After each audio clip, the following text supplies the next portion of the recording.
Hello बच्चों, पढ़ेगा India 24S पर आपका स्वागत है। आज हम चलते हैं भौतिक विज्ञान के दूसरे चैप्टर पर, गोलीय पृष्ठों पर प्रकाश का परावर्तन। हम लोग अगले चैप्टर में पढ़ चुके हैं कि गोलीय दर्पण क्या होता है। गोलीय दर्पण उसे कहते हैं कि किसी गोलीय पृष्ठ के परावर्तक सतह को हम लोग गोलीय दर्पण कहते हैं। इसे गोलीय पृष्ठ के परावर्तक सतह को हम गोलीय दर्पण कहते हैं। और गोलीय दर्पण दो प्रकार का होता है, पहला उत्तल दर्पण और दूसरा होता है अवतल दर्पण। बताए थे पहला हम उसमें गोलीय दर्पण के परावर्तक पृष्ठ को हम लोग गोलीय दर्पण कहते हैं। और गोलीय दर्पण में बताए थे कि उत्तल दर्पण और अवतल दर्पण। बताए थे कि दर्पण के उभरे हुए भाग को हम उत्तल दर्पण कहते हैं और दर्पण के दबे हुए भाग को हम अवतल दर्पण कहते हैं। इतना हम लोग पढ़ चुके थे। अब हमें चलना है गोलीय दर्पण द्वारा बनने वाले कुछ महत्वपूर्ण बिंदु या महत्वपूर्ण परिभाषाएं, जिसके लिए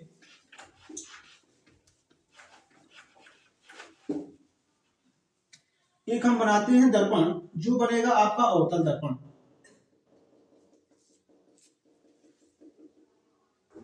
अवतल दर्पण में एक हम रेखा खींचेंगे। रेखा खींचने के बाद सबसे पहले ध्यान देंगे कि यह दर्पण हम लोग का है अवतल दर्पण।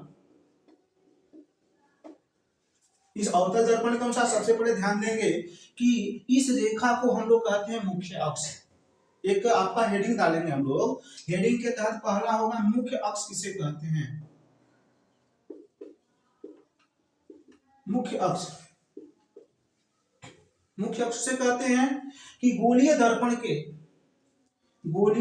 के वक्रता केंद्र और ध्रुव से होकर गुजरने वाली रेखा को हम लोग कहते हैं मुख्य अक्ष।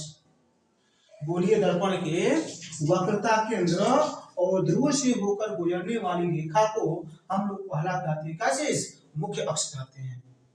पहला हम लोग का हो गया। इसमें दूसरा देखेंगे आपका होगा वक्रता केंद्र।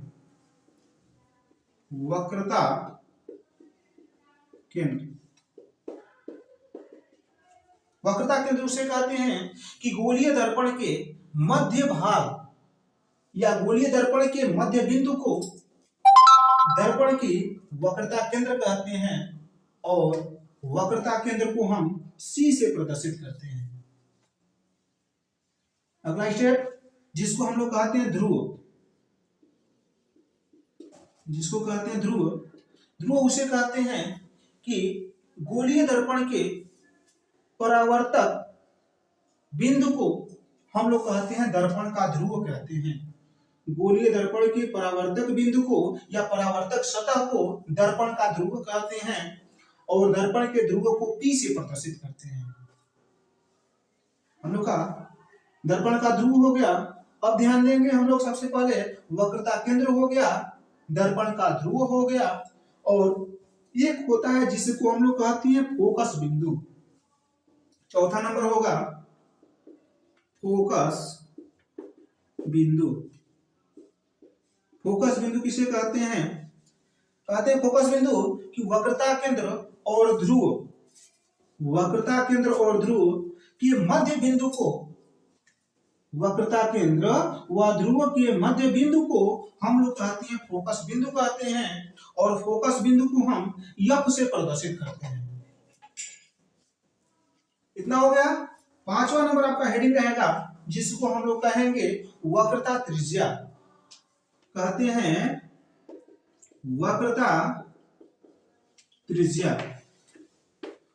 त्रिज्या किसे कहते हैं कि वक्रता केंद्र और ध्रुव के बीच की जो दूरी होती है उस दूरी को हम वक्रता त्रिज्या कहते हैं। एक बार और परिभाषा देखेंगे। वक्रता केंद्र और ध्रुव की जो बीच की न्यूनतम दूरी होती है उस दूरी को हम लोग वक्रता त्रिज्या कहते हैं और वक्रता त्रिज्या को हम कैपिटल R से प्रदर्शित करते हैं। एक बचा है हम लोग का ये जिसे कहते हैं फोकस दूरी। पांचवा छठवां नंबर है फोकस दूरी। फोकस दूरी किसे कहते हैं कि गोलीय दर्पण के फोकस बिंदु और ध्रुव की जो बीच की दूरी होती है उस दूरी को हम लोग कहते हैं कैसे, फोकस दूरी कहते हैं। इस गोलीय दर्पण के अनुसार जो कुछ परिभाषाएं दिए हैं हमने, इसी के माध्यम से हम गोलीय दर्पण के द्वारा बनने वाले प्रतिबिंब के कुछ नियम हैं। अगले स्टेप में हम लोग सबसे पहले इसका एक हेडिंग लिखेंगे और उस हेडिंग के तहत हम लोग उस नियम को पढ़ेंगे। उस हेडिंग में हम बता रहे हैं आप लोग का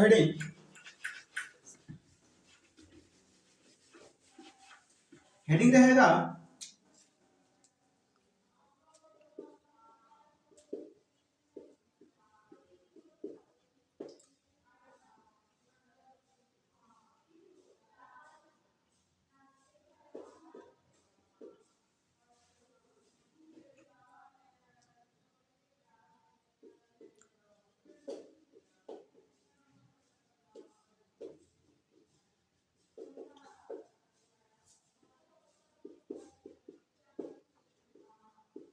यही रहेगा हम लोग का गोलीय दर्पण के लिए प्रकाश के परावर्तन के नियम। प्रकाश के परावर्तन के 3 नियम हैं। इसके लिए प्रकाश के परावर्तन के कितने नियम हैं, 3 नियम हैं, जिसमें सबसे पहले हम तीनों का फिगर बना दे रहे हैं, उसके बाद आप लोगों को समझा रहे हैं हम। प्रथम नियम या एक एक कर हम बताएं।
देखिए सबसे पहले देखेंगे प्रथम नियम क्या होता है गोलीय दर्पण के लिए।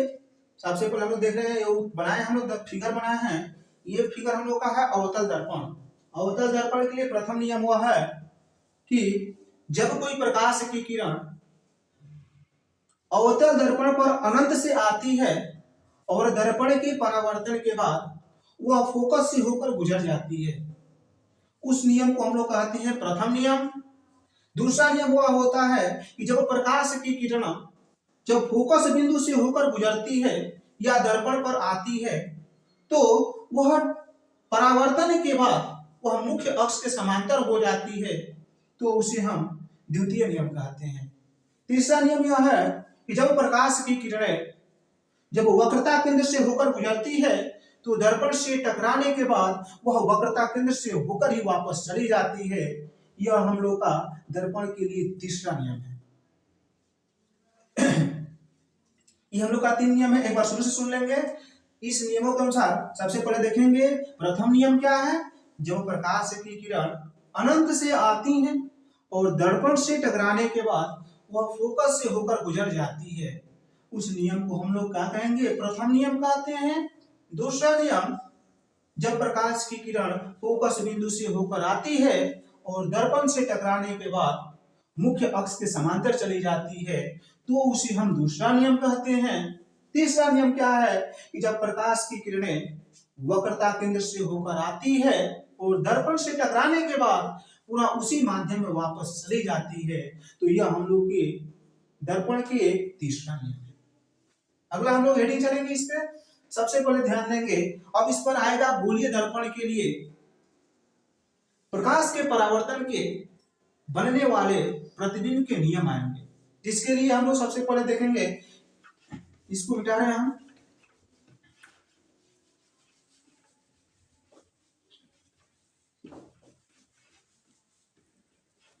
इसमें हम देख सकते हैं गोलीय दर्पण द्वारा प्रतिबिंब का बनना। गोलीय दर्पण द्वारा प्रतिबिंब का बनना। गोलीय दर्पण द्वारा प्रतिबिंब के बनने के अनुसार इसमें आप लोग को बताया है दर्पण के अनुसार दर्पण दो होता है, एक उत्तल दर्पण होता है और एक अवतल दर्पण होता है, जिसमें हम लोग पहला देखेंगे अवतल दर्पण। अवतल दर्पण द्वारा प्रतिबिंब का बनना। इस अवतल दर्पण द्वारा प्रतिबिंब का बनना में हम लोग सबसे पहले एक आप लोग को फिगर हम बना रहे हैं, उस फिगर में ध्यान दीजिएगा। सबसे पहले वो फिगर आप लोग को अगर समझ में आ जाएगा तो हम 6 प्रकार के फिगर को हम लोग अवतल दर्पण में बना सकते हैं। अभी एक फिगर बनाए थे, देखिए 6 फिगर कहां पर कैसे रखेंगे, इस वस्तु का प्रतिबिंब कहां बनेगा। ये रहा हम लोग का अवतल दर्पण। अवतल दर्पण में सबसे पहले एक रेखा खींच लेंगे, जिस रेखा को चाहे जिस अक्ष को हम लोग कहते हैं मुख्य अक्ष, कहीं कभी बताए हैं पीछे, इसको कहते हैं हम लोग मुख्य अक्ष कहते हैं। इस बिंदु को ध्रुव कहते हैं, जिसको P से प्रदर्शित करते हैं। यहाँ पर एक होता है गोलीय दर्पण का मध्य बिंदु, जिसको हम लोग वक्रता केंद्र कहते हैं। वक्रता केंद्र कहते हैं, जिसको C से प्रदर्शित करते हैं। अब वक्रता केंद्र और ध्रुव के जो मध्य बिंदु था, उस बिंदु को हम लोग F से दर्शाते हैं, जिस बिंदु को फोकस बिंदु कहते हैं। फोकस बिंदु कहते हैं।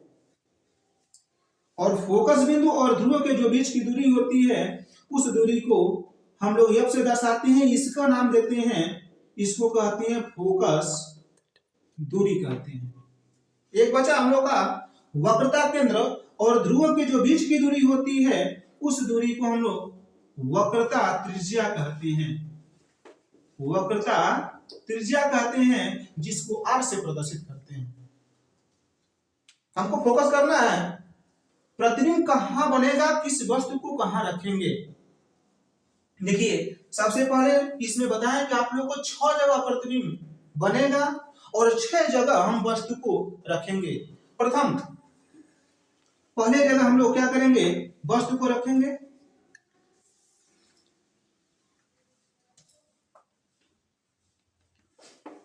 ये रहा हम लोग का फोकस बिंदु, ये था ध्रुव और यह था वक्रता केंद्र।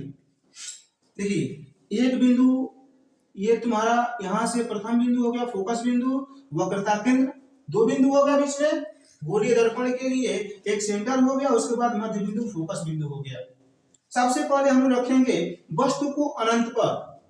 कहां रखेंगे, वस्तु को अनंत पर रखेंगे, तो इस वस्तु का जो प्रतिबिंब बनेगा हम लोग का, यह फोकस पर बनेगा। कहां बनेगा, फोकस पर। इसको हम लोग कहते हैं ऑब्जेक्ट, वस्तु को ऑब्जेक्ट से डिनोट करते हैं और प्रतिबिंब को दर्शा रहे हैं इमेज आई से। तो यदि हम ऑब्जेक्ट O1 पर रख रहे हैं, मतलब वस्तु को पहली बार रख रहे हैं, तो उसका प्रतिबिंब I1 बन रहा है।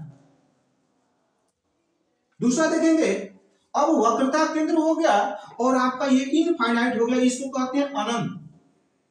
वक्रता केंद्र और अनंत पर रखते हैं तो उस वस्तु का प्रतिबिंब फोकस पर बनेगा, मतलब फोकस बिंदु पर बनेगा।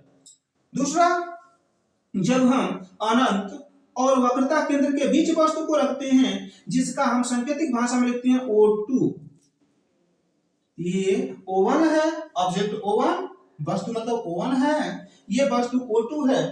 O1 के लिए प्रतिबिंब F1 पर बना है और O2 के लिए जो प्रतिबिंब बनेगा वक्रता केंद्र और फोकस के बीच बनेगा, जिसका नाम हम देते हैं I2।